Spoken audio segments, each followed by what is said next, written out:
ஜனவரி 31 ஜீவ ஊற்று வேத தியானம் சங்கீதம் 8 வசனம் 3. உமது விரல்களின் கிரியையாகிய உம்முடைய வானங்களையும் நீர் ஸ்தாபித்த சந்திரனையும் நட்சத்திரங்களையும் நான் பார்க்கும்போது என்பதே. ஒரு கடினமான வேலையை செய்கிறதாக இருந்தால் மிகுந்த ஜாக்கிரதையோடு கரங்களை கொண்டு செய்வார்கள். ஆனால் மிக எளிதான வேலையை செய்வதாக இருந்தால் வெறுமனே விரல்களை கொண்டே செய்யலாம். நம்முடைய தேவனாகிய கர்த்தர் தம்முடைய விரல்களினாலேயே வானங்களை சிருஷ்டித்திருக்கிறார்.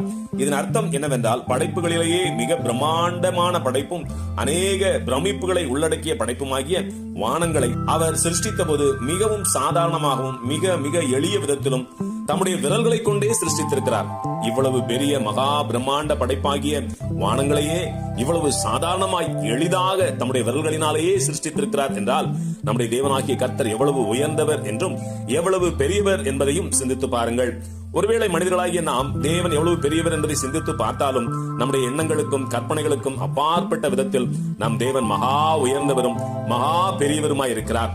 எகிப்தின் மந்திரவாதிகள் கூட மனித செயல்களுக்கு அப்பாற்பட்ட வல்லமையான செயல்களை கண்டபோது இது தேவனுடைய விரல் என்று கூறி தேவனுக்கு எதிர்த்து நிற்க கூடாமல் அடங்கி போயினர். அதே போல யூதர்கள் சினகாக் என்று சொல்லக்கூடிய யூத தேவாலயத்தை மிகவும் உயர்ந்ததாகவும் பெரியதாகவும் எண்ணினர்.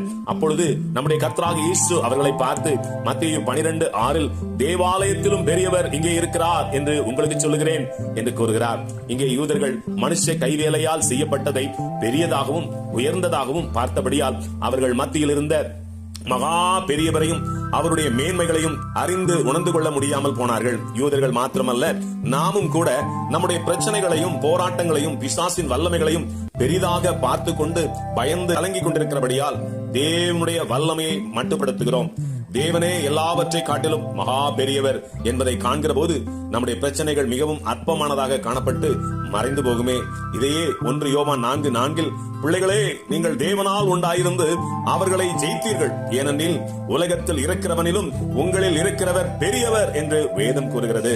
ஆம், தங்களுக்குள் மகிமையின் நம்பிக்கையாக இருக்கிறவர் பெரியவர் என்பதை காண்கிறவர்கள் தங்கள் மாம்ச கண்களால் பார்த்து உணர்கிறவைகளை பெரிதாக எண்ணுவதில்லை.